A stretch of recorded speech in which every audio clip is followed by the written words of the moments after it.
Welcome to the Gaudium et Spes podcast, where every other week we bring you Catholic teachings and stories of faith from people throughout the Diocese of Pensacola-Tallahassee. Now, here are your hosts, Susanne McNinch and Chez Filippini. Hello, everyone, and welcome to another episode of the Gaudium et Spes podcast. If you're watching, you can see that we're not in location this week in the studio. We're actually on the road. We're at St. Rita Parish, and Chez and I have the honor today of interviewing and talking with Father James Valenzuela. And so, Father James, welcome. It's great to have you here. Thank you. I should be welcoming you. Yes, thank you. Yeah, Chez, this is incredible. This is gorgeous backdrop. It's pretty cool. The building's nice. This guy's nicer. This is a selfishly planned episode, guys. Father James, I'm a cathedral parishioner and a beloved pastor and priest for us. So it's good to hang out, be with you again. Thank you. And yeah, just having the conversation about how things are going. Yeah, sure. Exactly. So guys, we're in the middle of our Theology of the Pastor series. So we've been looking at different aspects of being a pastor, and that's what we're here for with Father James. Before we start, though, we're going to get with our first line from Gaudium et Spes, which goes, if you'll bear with me, Father, the joys, the hopes, the griefs, and anxieties of the men of this age, especially those who are poor or in any way afflicted. These are the joys, the hopes, the griefs, and anxieties of the followers of Christ. So we always play the high-low game here. Father, by the way, we are pre-taping this well in advance, so if this sounds dated, forgive us. Yeah. But yeah, what's going on? Anything catch the mind lately? Highs, lows, joys, hopes? Well, first of all, you're catching me. I'm on my 21st year as a priest, and after those 12 years as the rector of the cathedral and pastor of St. Anthony of Padua Catholic Church, I guess I was, we were talking about this, kind of in need of a change, a little bit like Coach Harbaugh or Coach Tomlin. And yeah, 12 years, I think I felt like I had accomplished what I wanted to accomplish. And so this new experience for me has been rejuvenating. And I guess that would be one of my highs. Just, again, taking what I have learned, maybe reapplying in new ways. And so it's been an exciting time. My first Christmas here was really low stress. I guess I'm feeling less that I have to impress anyone and just be more myself. I think that comes with maturity and age. Yeah. Definitely. Oh gosh, the wisdom's already flowing. We just asked you about your high and low there. Suzanne, I'm going to kick it over to you. Anything going on with your life lately? Yeah, thank you. No, it's, just a beautiful time of the year. So my word of the year is pray more. Okay. I'm not going to point out that's two words, but I hear what you're saying. Okay.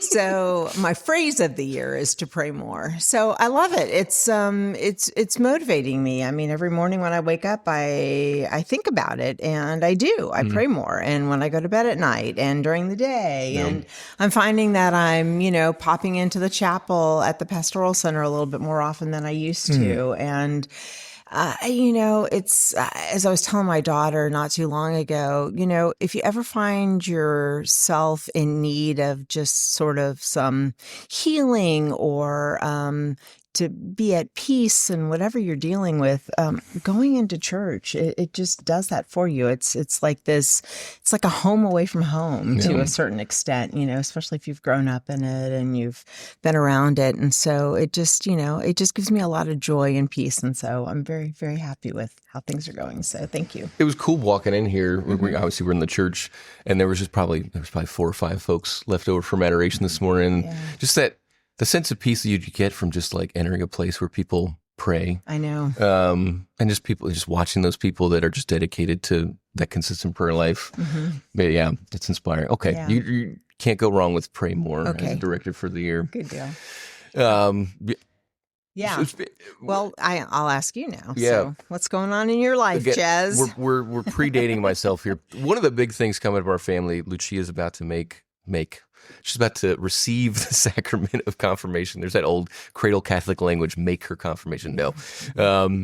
It's a big moment. We've had First Holy Communions in our kids' lives already. But I definitely, my wife and I, we've thought a lot about, this is the first moment as a kind of developed person where she's got another kind of milestone moment. And obviously this is one of the last moments in our diocese. This will happen as we move into restored order, but just wanting to be, Kelly and I have had good conversations about wanting to be very intentional about these last couple of weeks before it happens. So it's definitely the focus in our life right now, and excited to see what the Holy Spirit does in her life. And I love it. yeah, it's going to be good times. That's wonderful. Yep. Well, let's get to know Father James a do little it. bit better. Chez, you and I, living in Pensacola, I mean, we've seen, interacted, and you being a parishioner at the cathedral, obviously know Father James a lot more, but, a lot of our listeners and viewers out there probably don't. So, Father James, tell us a little bit about yourself. Where did you grow up, and, what was your faith like, in your younger years? Yeah, thank you. So usually I begin where my place of birth, which is Pontiac, Michigan, just outside Detroit. My parents had moved to the United States in the medical field. And the story goes, it's just too cold in the Midwest. And so they moved down to Florida about as soon as they could. But that's really where my memory begins. And usually I say Tallahassee is my hometown, but really we started in Chattahoochee in Gadsden County. Oh, wow. Right. So I was attending, again, so my memory is Holy Cross, the little church that was there. And we had the OMIs were covering it. So those are the priests that I remember growing up. And then shortly after that, just because of whether it was schooling or a lot of commuting, we moved to Tallahassee mostly probably for the education. And then parents followed with jobs in the area, in the city. And therefore, I remember taking First Communion at Good Shepherd, right? And of course, the preparation for First Reconciliation. And so, yeah, that was kind of my memory of church growing up was Good Shepherd. And of course, the pastor then is still there now. So I think all that to say is that, yeah, I think my experience then of the diocese really is of I got an experience of the local church in a very real way. So. Chattahoochee is, if you're not familiar, guys, right on the border with Georgia, Alabama. Yeah, to the north. It is up there. It is way out of the way. Yeah. It's a different experience of North Florida than Tallahassee. Can be, sure. Yeah, it's definitely when you're on I-10. It's a lot of higher elevation. Yeah.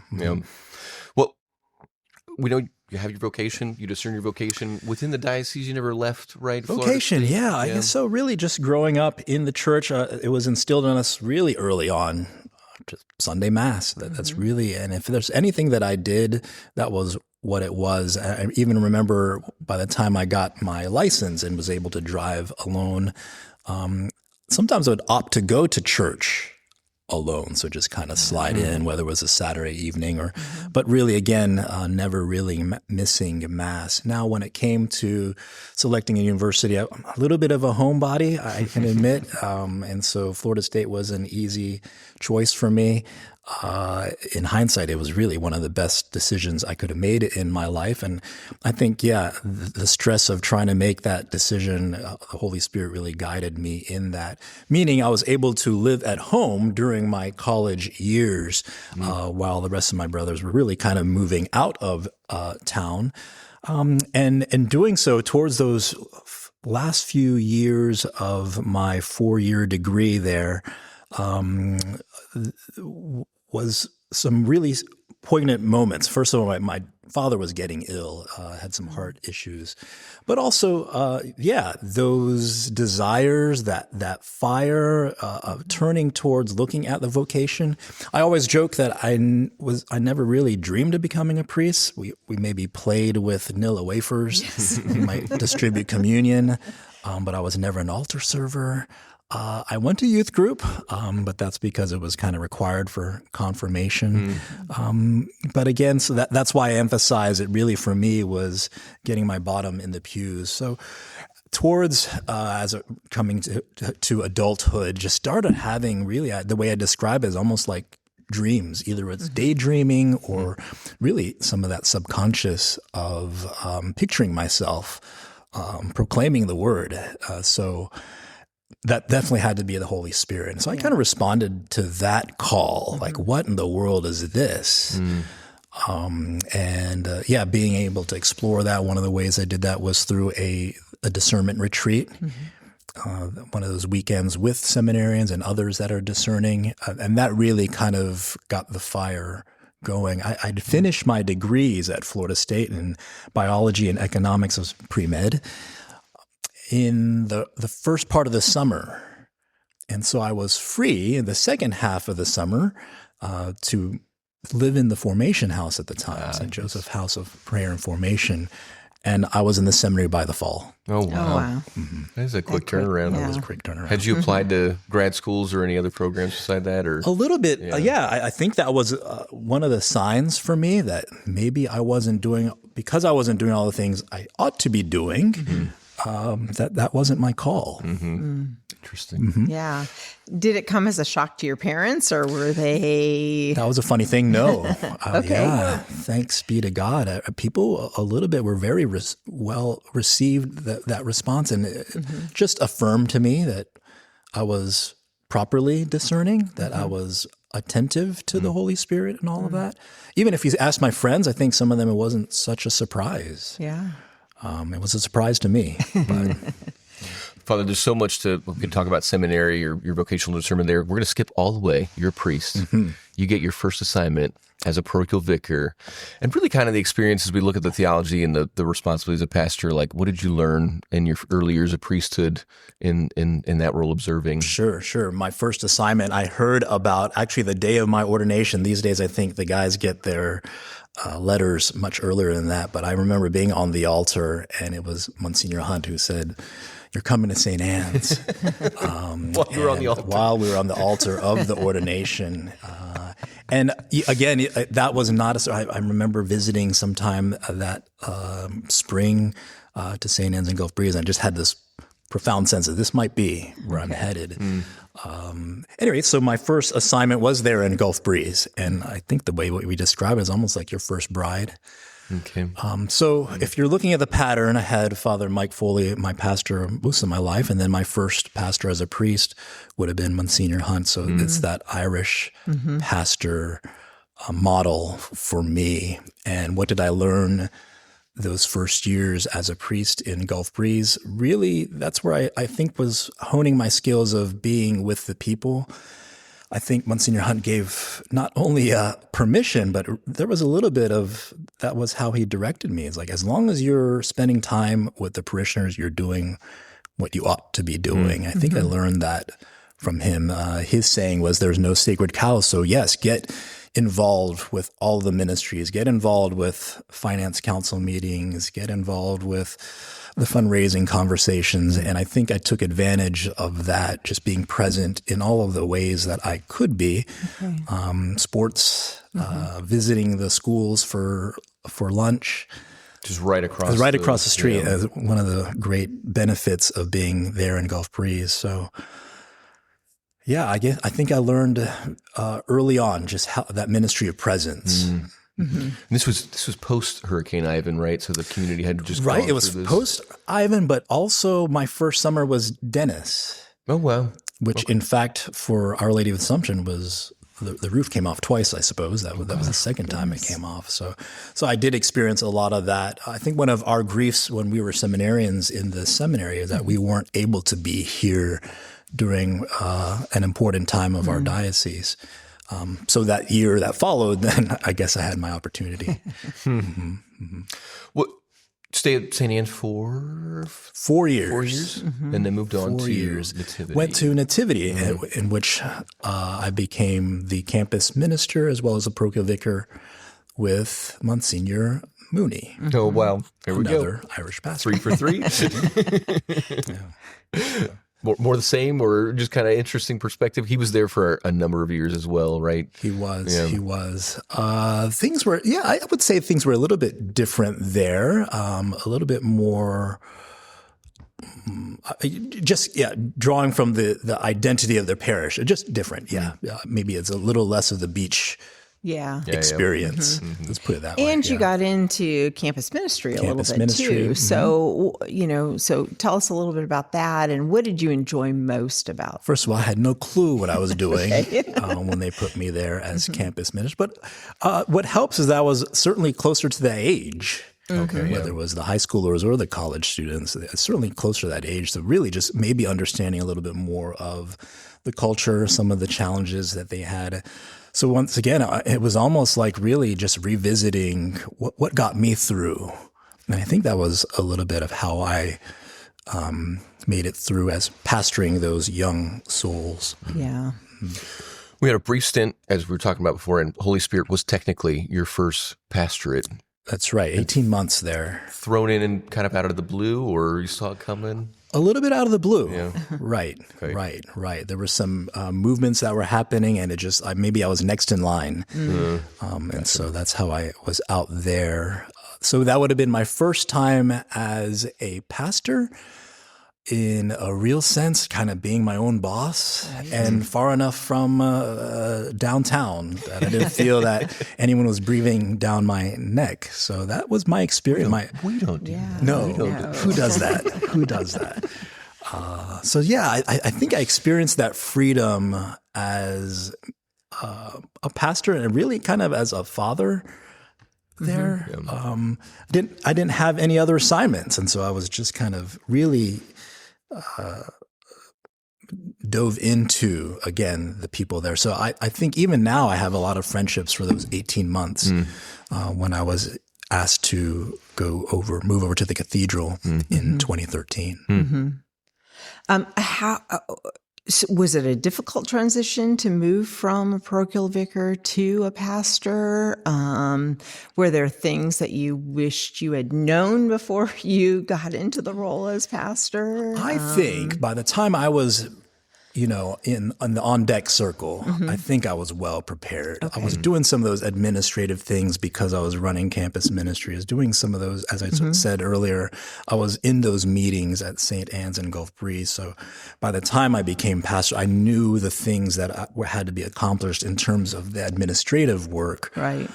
But again, being, it's like I think what helped, honestly, was not having a parochial vicar because there's no one else to go to except for me. So that clarity of maybe vision, clarity of preaching, clarity of prayer, there was just one voice. Yeah.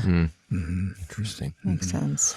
So we're not here. We're at St. Rita's. This is your next assignment, but the long assignment. You're not only named the pastor of a parish, but you're the rector of the cathedral. So not a low profile reality. What was it like? Was that particular assignment? Was it being thrown in the deep end? Was it a steep learning curve? Yes and no. So I would describe the cathedral as kind of has two roles, right? It was not only the mother church, but also it had its own character as a parish. I would say, though, yes, where I was maybe alluding to some of that freedom that I had out in Perdido, I had less of that. I just felt like I was more of a steward of the parish. Although I did feel that freedom of pastoring, let's say, the parish of Sacred Heart, running a cathedral as rector, it had a different, and then we had the school as well. So they're just another layer of responsibilities at the cathedral. On top of that, I may have shared with you all, I was also pastor of St. Anthony of Padua. So that culture of the African-American faith, Catholic faith, was also nourishing. It is a gap in my cathedral mind that they're right over there as well. It's a dual parish, and that's something that we often, as just parishioners who see the Mass every Sunday in our place, so to speak, but a dual role as well.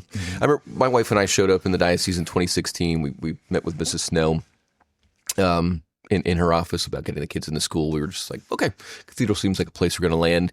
And I think one of the first things we noticed was it's not hard to find Father James, and not that we've been in places where, like, where's the pastor? He likes his time away, but it was just so. I think we met with you probably that day. I don't know if that was a policy where you just met with incoming families, but it was very clear. Like, Father James is here to be with us. So I don't know if you can expand more on that kind of how a ministry of just showing up, kind of characterize your time at the cathedral and memories or stories where that you saw that bear fruit, for example?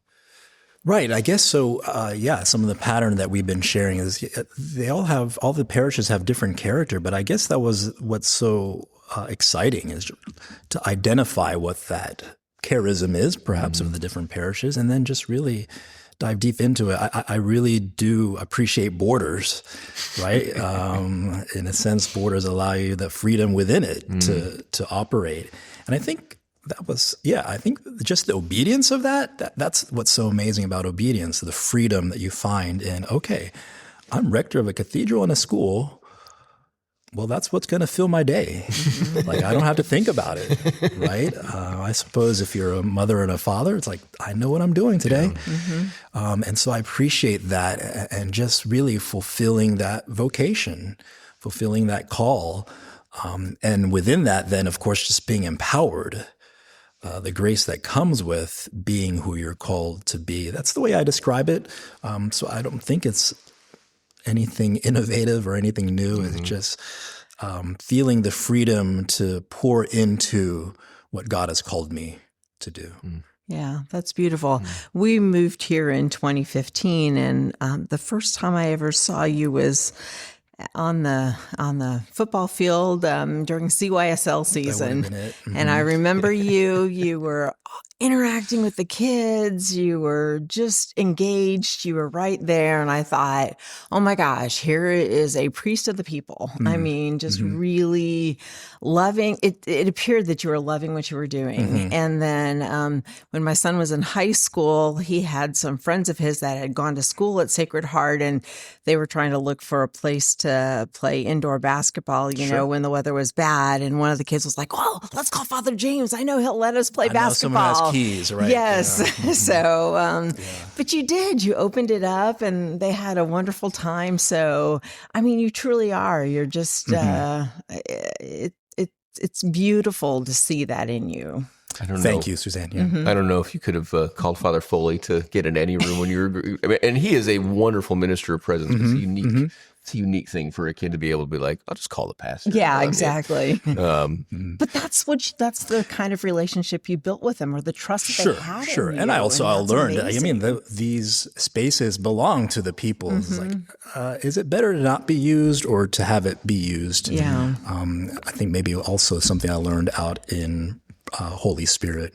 We had a family life center there, and had open gym time. So that type of, now, of course, it got difficult with COVID, right? It's like, oh, wait, you can't have people in there. We have students in there for school. So, right.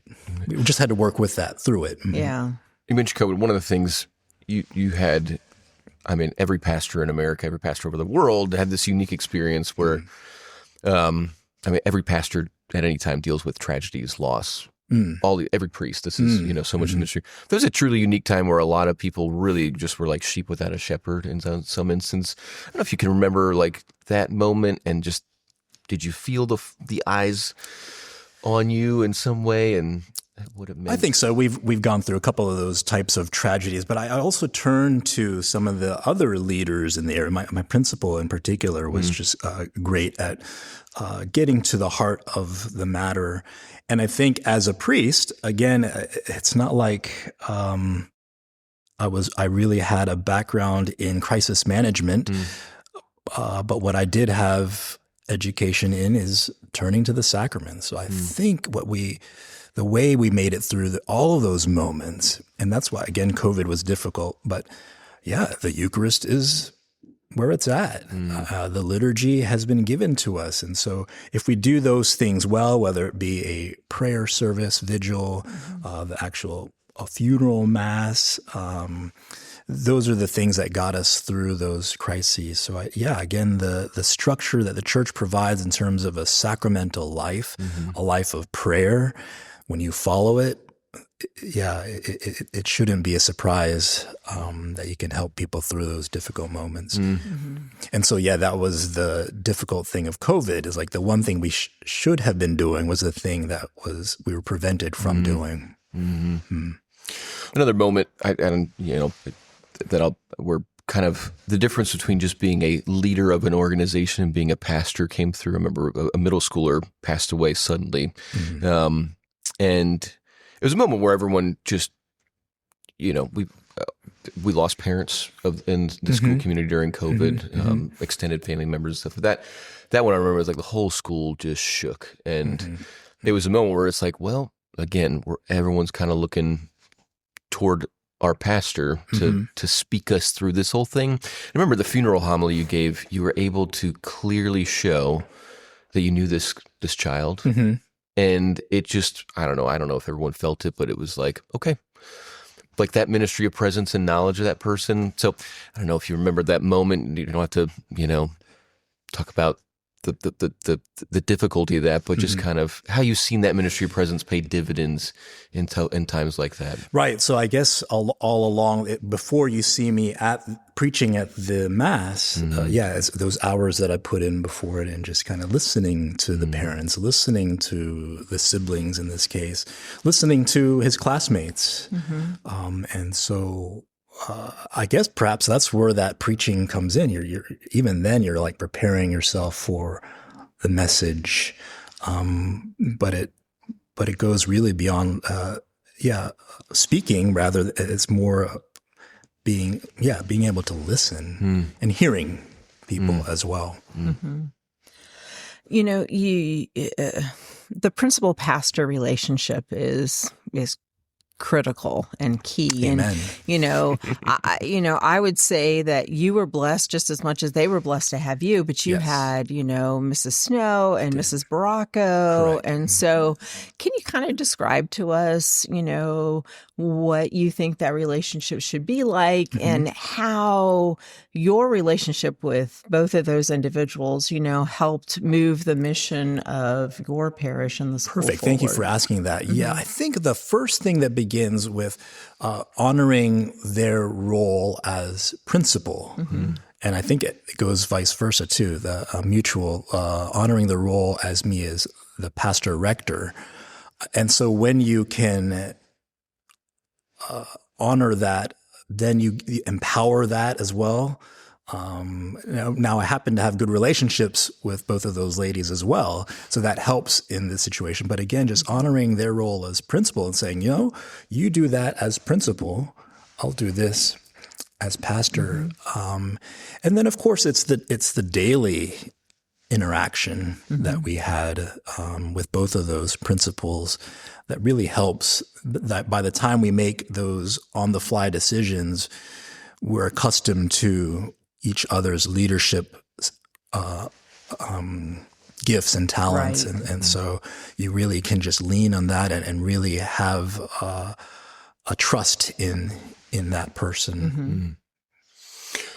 But if you look at when you arrived at 2013 to when you left, I think just from the 30,000-foot view, the cathedral changed a bit. It changed. The school grew. The parish grew.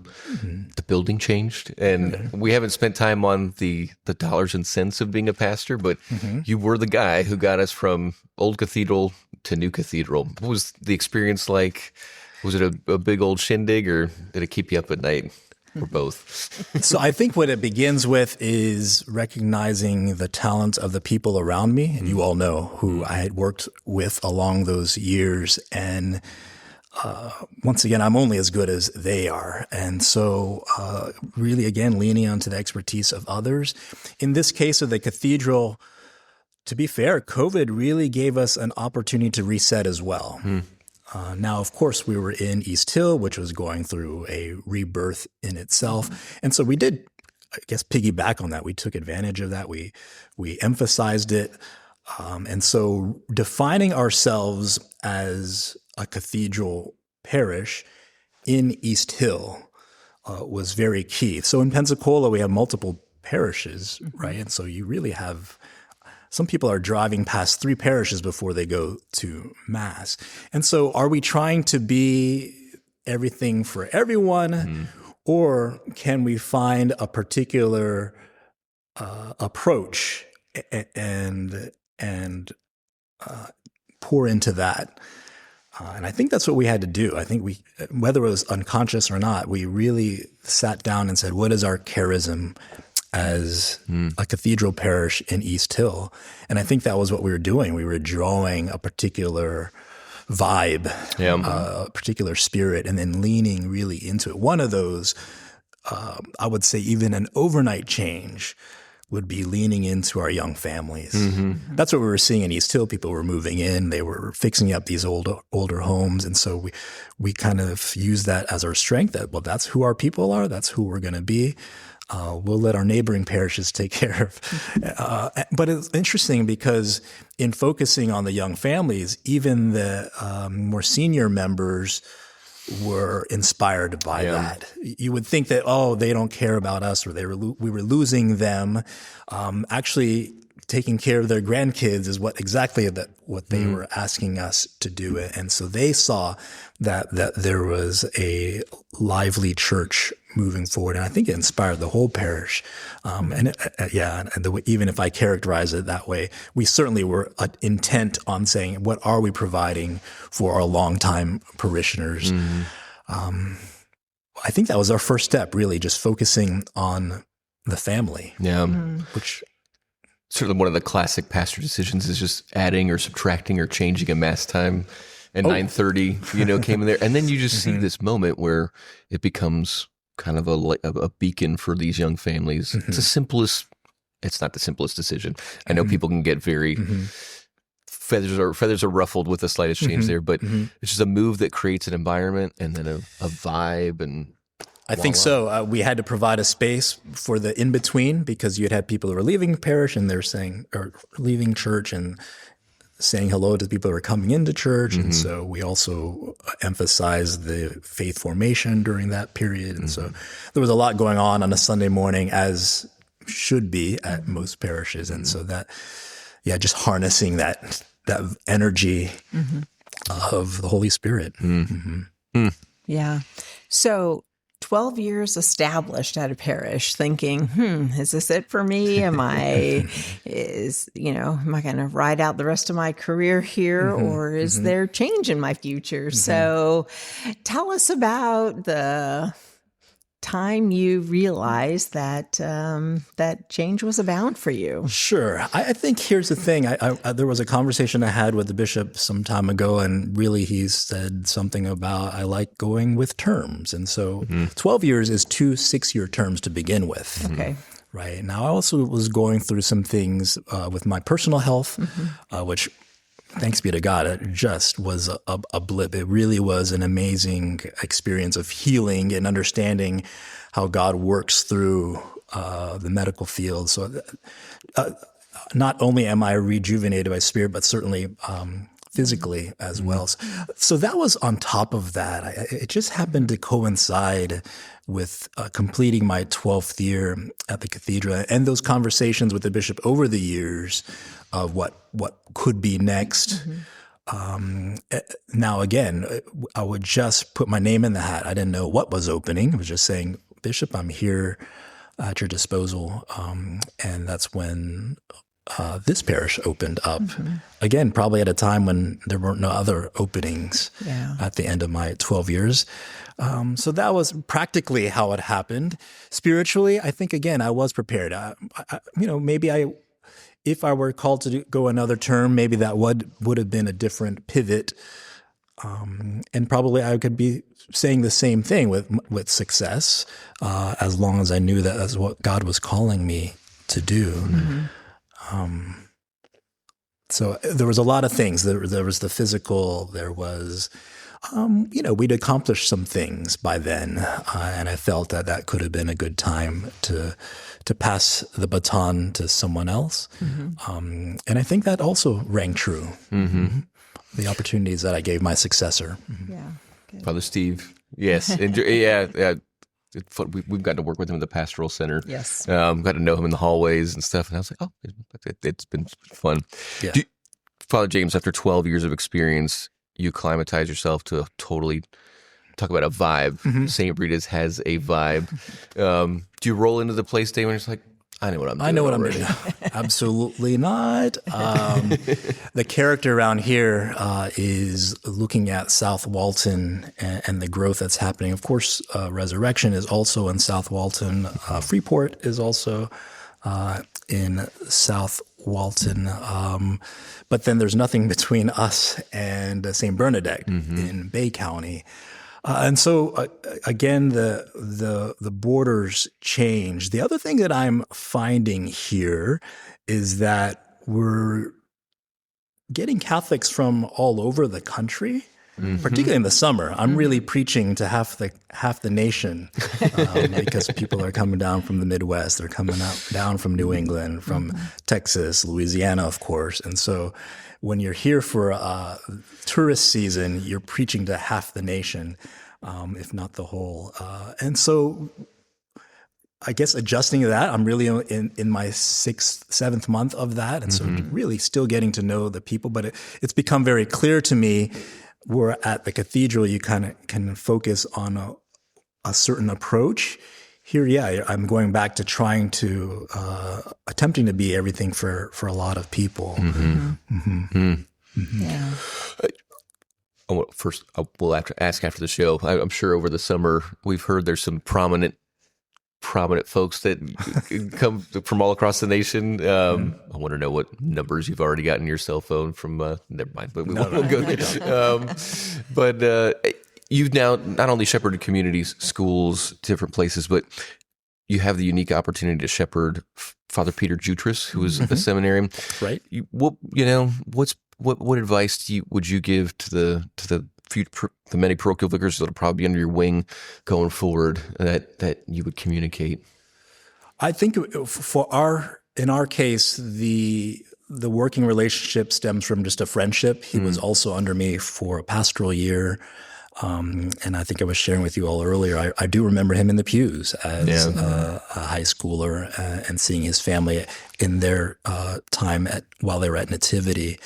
And so that really helps. And again, just honoring his call, his vocation, right? Not trying to make him like me or in any way. But we do have that in common, just kind of being homegrown. And so maybe it's leaning into that. We have been very good about having meals together. Nice. And our common areas, I think our rectory does really facilitate having those conversations after a long day. And so that's been a great help. Speaking of Marks, the previous pastor, Father Hartley, rearranged that whole deal to, right? It's kind of attached to the early education center. I mean, it's separate, but it is along the same property there. Yeah. Right. It's 12 years of living right next to a school and then hop right back. That's right. In fact, we moved the rectory to be away from the school. I think one thing that he did help me with is making it dog friendly. Okay. We have that backyard, so I also have a rescue dog that who has been a great joy. So Yes, I was told to ask about your dog. Okay. So okay. yeah. He's Nice. we found a new vet. He's coming up to about 10 years old. Wow. Right. So Dang. he's been good. Again, someone I know what I'm doing. My schedule is feed the dog, feed the dog, take him out, feed the dog. And so just being responsible for another, I guess, is part of the call. Final question, we'll wrap it up. Okay. When you look at Jesus is, the scenic role, the word we use, pastor. So different from leader, different from overseer, different from, it is related to this experience of following the Good Shepherd in your spiritual life and your prayer life, specifically, not just as priest, but especially as pastor. What inspires you about the Lord's life, and if there's things you've attached yourself to and configuring yourself to him. Yeah, I think that's what the Lord does. He uses the things that you enjoy, like sports, for one, for me, and he somehow places it in your ministry. And that's why I was able to dive into going to basketball games, football games, baseball games, and even here with a vibrant youth ministry. That's one way to stay young. Is to be among the sheep, but also, as I mature, really embracing being with parents and being with grandparents and spending time with them and seeing those unique challenges and desires for the next generation. You said it well. I think seeing Jesus as that good shepherd, just being among the sheep, one among many, and I guess as Pope Francis would say, smelling like them. So I think I embrace that well. If that's the only thing I do well, hopefully that is the one thing I do well.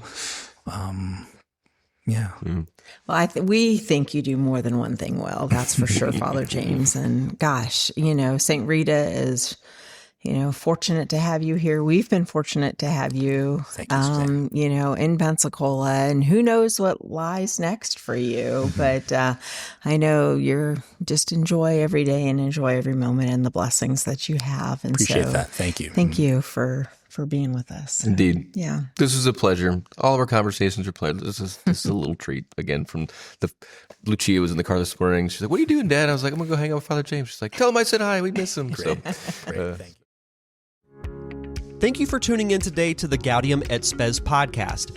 If you would like to know more about our podcast, please visit our website, gaudiumetspes.net, or go to ptdiocese.org and click the button that says podcast. If you listen to the audio version from an app such as Apple Podcast, Spotify, or iHeartRadio, be sure to rate, review, and comment. If you watched us on YouTube, be sure to like and subscribe or leave us a comment there as well. Thank you for joining us.